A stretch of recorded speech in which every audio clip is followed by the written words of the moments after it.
Hello, I'm reviewing Harry Potter, The Deathly Hallows, Part 1 and Part 2 of the story. I give them Part 1 and Part 2 of the story a 8 out of 10. Both movies are slowly burned paste. They're the slow burn kind of fun. That doesn't make a whole lot of sense when you take the past sequels in considerations, like the Chamber of Secrets.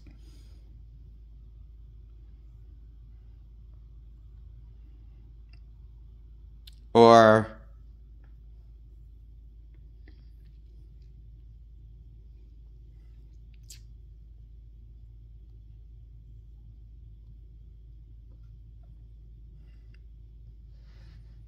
that would be the sequel installment, the first sequel installment. Because this movie has a bit of a continuity hiccup. But it's forgotten its own continuity from Harry Potter and the Chamber of Secrets. In the Chamber of Secrets first installment, when the last time we saw Dobby, he never met any of Harry's friends. But now that he knows them in part 1 of Harry Potter and the Deathly Hallows, right before he gets killed off and murdered in cold blood at the end. He saves Harry and his friends. He already knows them by the end, and he knew them right before he even showed up in the opening of the movie, Harry's friends, besides his Harry. When did this happen? Because this never happened in the Chamber of Secrets, him marrying Harry's friends. He only met Harry in the Chamber of Secrets movie. Harry's the only one he bothered.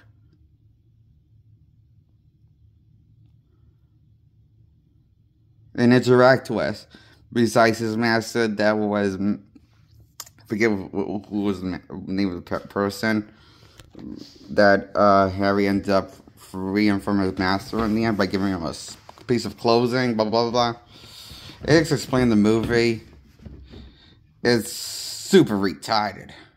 The reason, what Dobby needed to be free, to send it was a piece of clothing from Harry. It's just really how funny.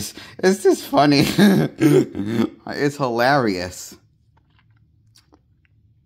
Stupid writing.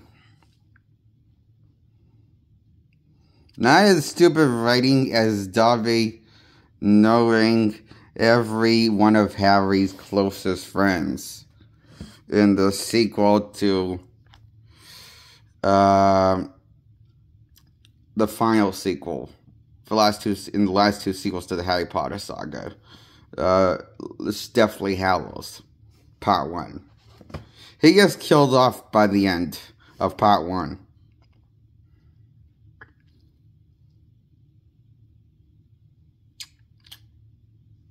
And he gets stabbed with a wand when they're teleporting, and blah blah blah. He's mortally wounded, but he's not coming back from that.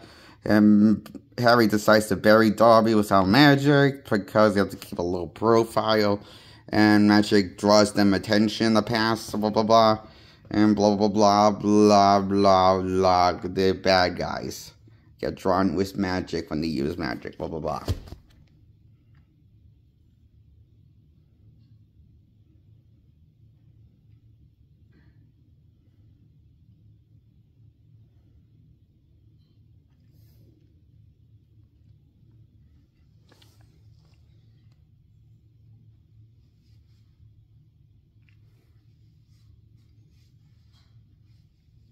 And that takes us into Harry Potter, The Deathly Hallows Part 2, where we will learn more about the Deathly Hallows, backstory, and blah, blah, blah. No, wait, that was the first one, sorry. We got the backstory in the Deathly Hallows in the first one, and blah, blah, blah. All the three brothers met their fate was death, blah, blah, blah, once the got rid of their items that Death gave them, blah, blah, blah. In the Deathly Hallows movie. It's explaining. Excuse me. And, part 2 is, I guess the conclusion of everything. This half-ass laser riding train. Choo-choo! Choo-choo! Ready. All aboard the shit riding train. Riding for shit. I smell shit riding. This movie is shit riding. The Deathly Hallows is funny. Like Shyamalan's Lady in the Water Part 2 of the Deathly Hallows has that kind of charm. It's like if the Iron Giant movie and Lady in the Water fucked each other and made a baby. You get Harry Potter and the Deathly Hallows Part 2. And it ends with the most sugar-coated, cutest Disney right happy ending flick to a Disney flick.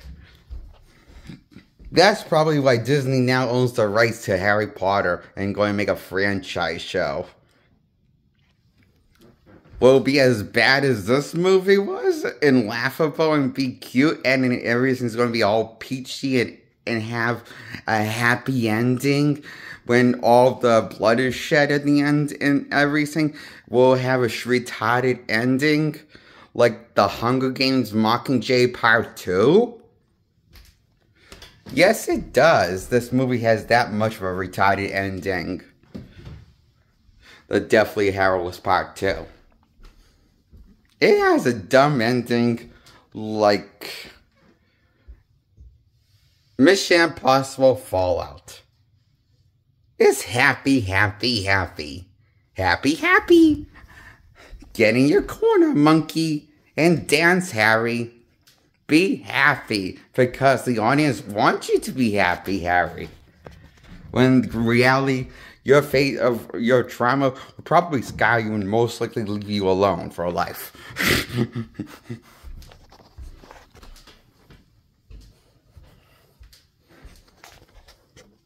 I believe that it was kind of stupid for all the kids to grow up. Harry and his friends at the end of Harry movie when they kill the main bad guy, blah blah blah, and Harry gets a second power up, what we call a power up, from entering heaven with his teacher, and he gets a power up from his teacher and was in heaven, and he gets a new wand to defeat the bad guy. Besides a second power-up, a second chance, after getting killed one time, easily, after getting overpowered by Voldemort, the bad guy of the movie, in a showdown, in a battle of power whips, with wands. Harry dies, only to win in round 2, with the same ability. Somehow, it works. Fire with fireworks when in one battle. We call this. It's basically one battle, like the battling with wands, and somehow the same battle, fighting fire with magic, same magic, works this time because Harry's new wand, I guess. That was given by the beyond the grave in heaven, when he entered heaven and blah blah blah, and got a new wand. Well, it's explaining the movie. Oh my god, I'm losing my mind. This ending is stupid.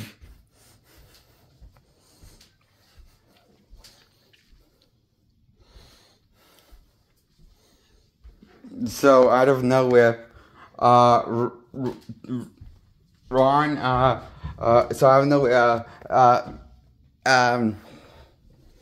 in the franchise of the Deathly Hallows finale, Ronald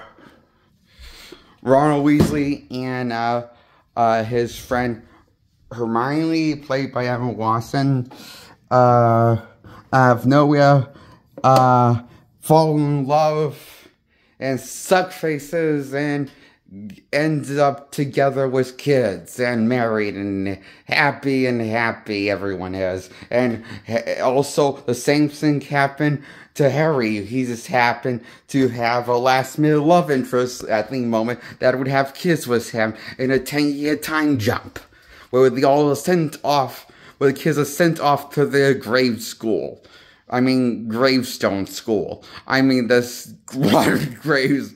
I mean, Griffin school. I mean, Gryffindor school, which will lead to their watery grave, most likely. Just like it led to so many student death and dying under the teachers' counseling before it was taken over by Dark Lord's forces in the content of the Harry Potter franchise. And we see that in Harry Potter 4, The Goblet of Fire, where it's basically the Hunger Games, but with children. No, I mean, it's basically the Hunger Games, but at a school. What Harry Potter has gotten himself into in the Goblet of Fire events. In the main plot of the Goblet of Fire. It's the Hunger Games, but if it was cool. Because I like the Goblet of Fire a lot. I give that a 10 out of 10. And this is my review on Harry Potter and the Goblet of Fire. I give Harry Potter and the Goblet of Fire a 10 out of 10. And I give Harry Potter and Deathly Hallows Part 2 a 8 out of 10 for its corny, goofy ending. And not making a lick of sense. And throwing away common sense in the Part 1 and Part 2 finale of Harry Potter.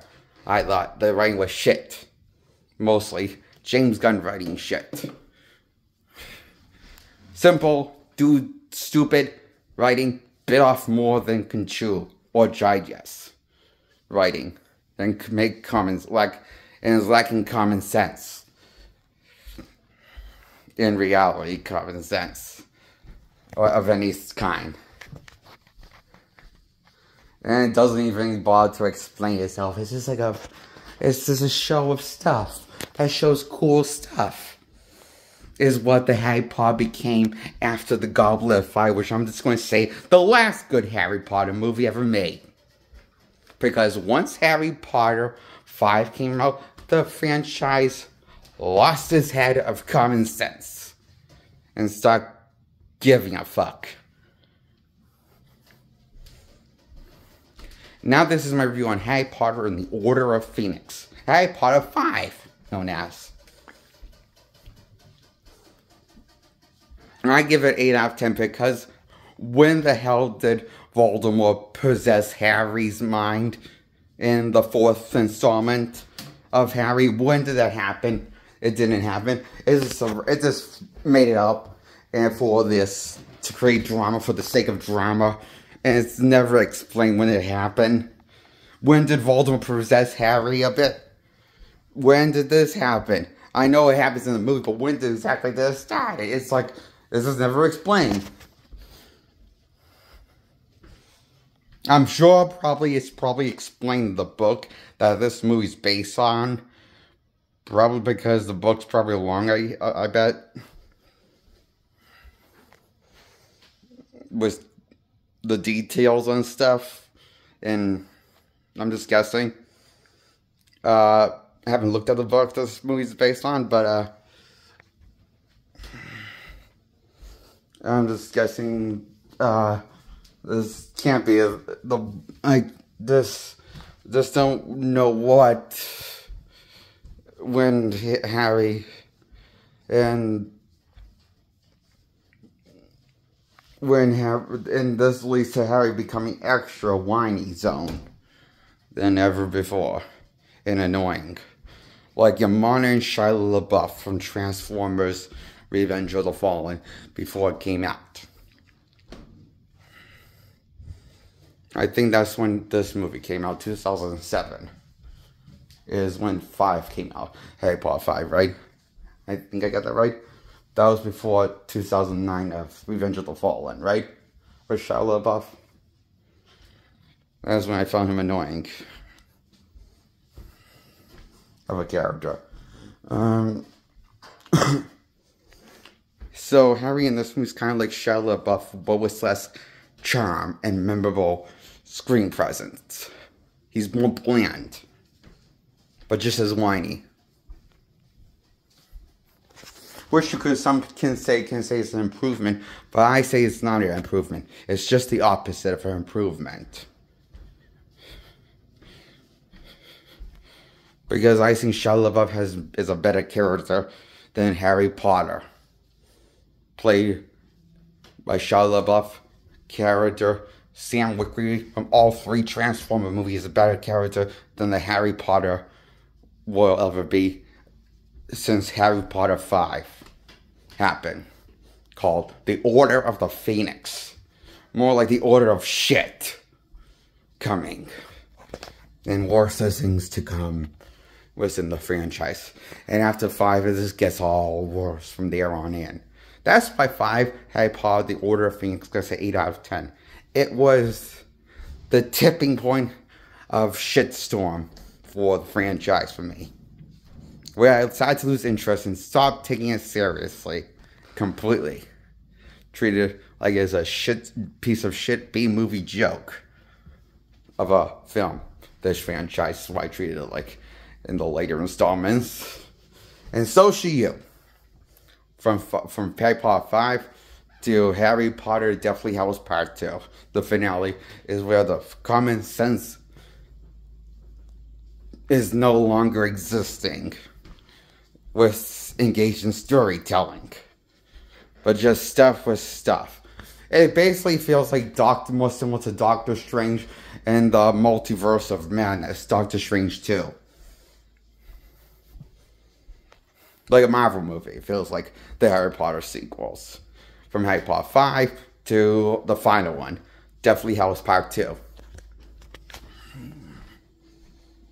But Harry Potter 4 was the last golden Harry Potter movie I saw. I give Harry Potter 4 a 10 out of 10. That's the Goblet of Fire.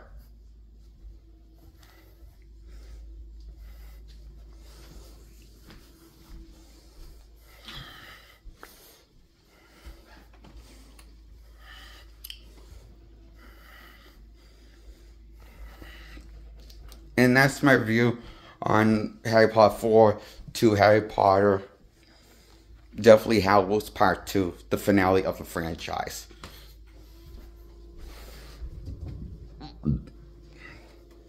And that's why I give Harry Potter 4 a 10 out of 10, and the sequels after Harry Potter 4, the events of Harry Potter 4, a 8 out of 10. Because nothing makes sense anymore. Continuity is fucked. When we get to 5. And he's back living with his abusive, with his shitty role models of a toxic family.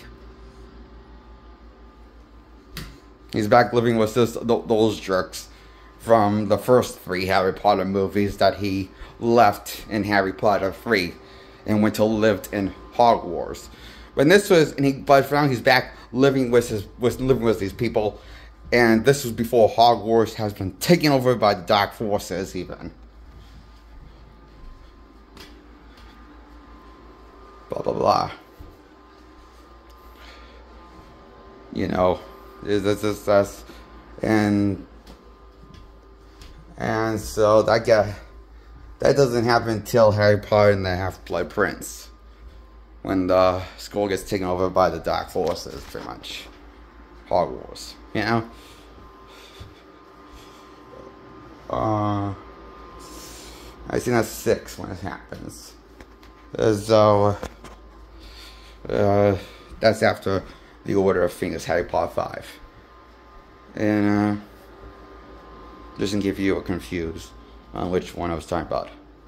So, that's my review. I give Harry Potter 4 a 10 out of 10, and Harry Potter 5 a 8 out of 10, Harry Potter 6 a 8 out of 10, Harry Potter 7 and 8, which is the Deathly Hallows Part 1 and Part 2 into split into separate movies to screw people over and suck you people off your hard-earned money.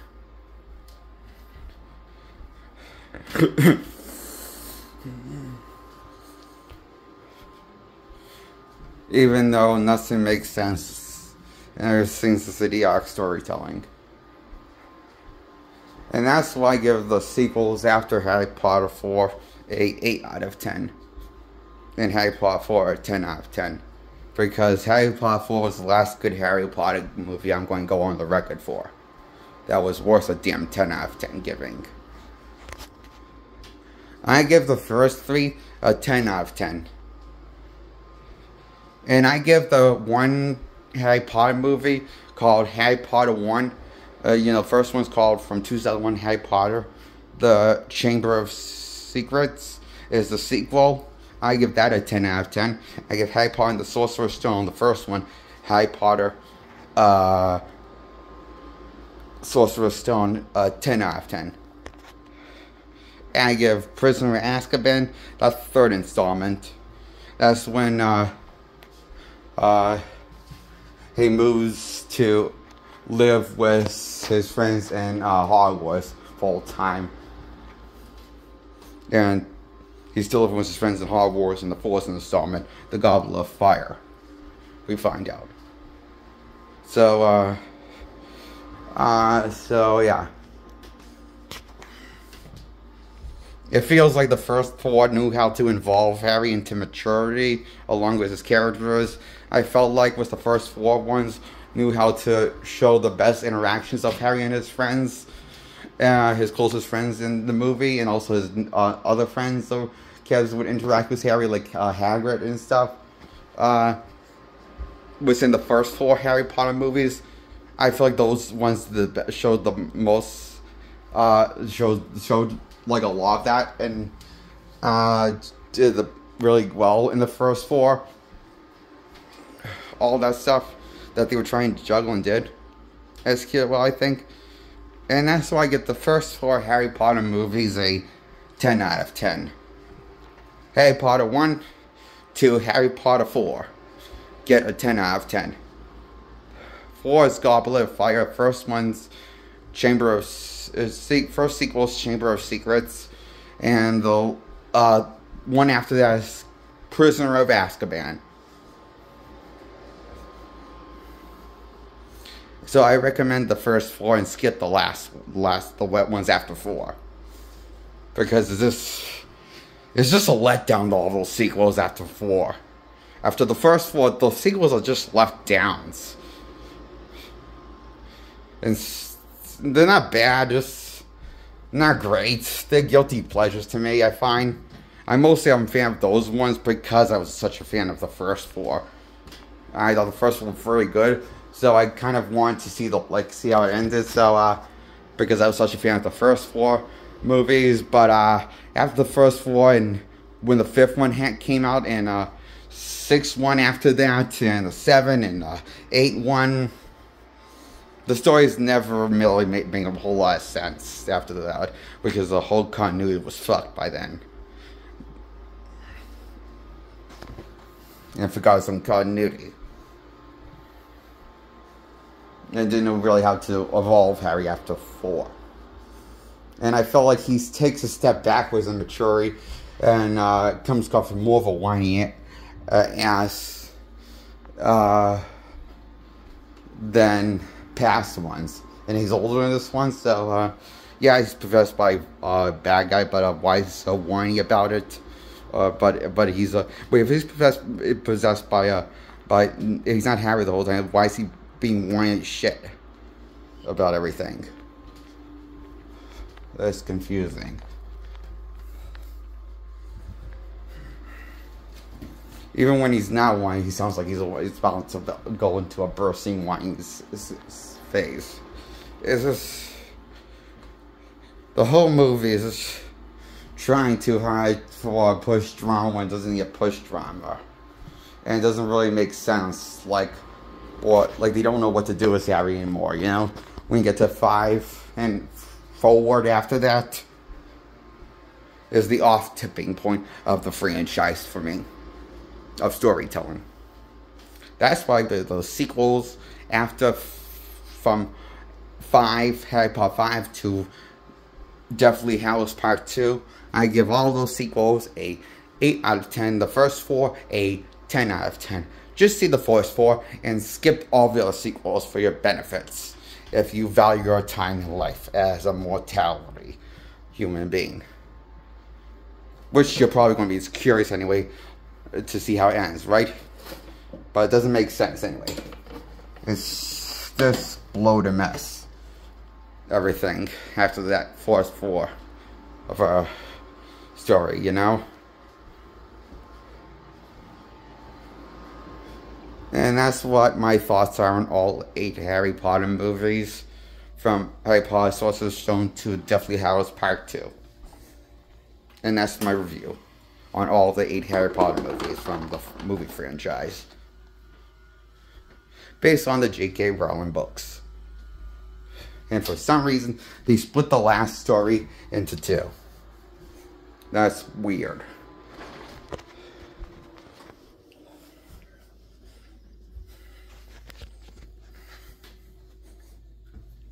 Why not just make it one movie? I don't know.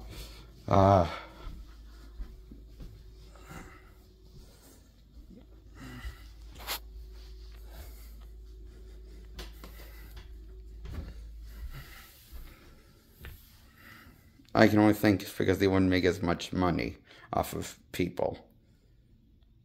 That's why I split it in 2. To make more money off of people, right? I'm guessing it worked. They made money anyway, the filmmaker. So that's my review on Harry Potter franchise, from all Harry Potter 1 to Harry Potter 8. The last one's Deathly Hallows Part 2. And that's my thoughts on Harry Potter movies, all 8 Harry Potter movies. And good morning, my audience. Hit the subscribe button to grow my channel. Hit the like button if you like my video. Hit the comment section. Let me know what's out of this review. And tell me if you liked it or not, enjoyed it or not, what. Okay. So, good morning. Goodbye. That's my review on Harry Potter movies I reviewed.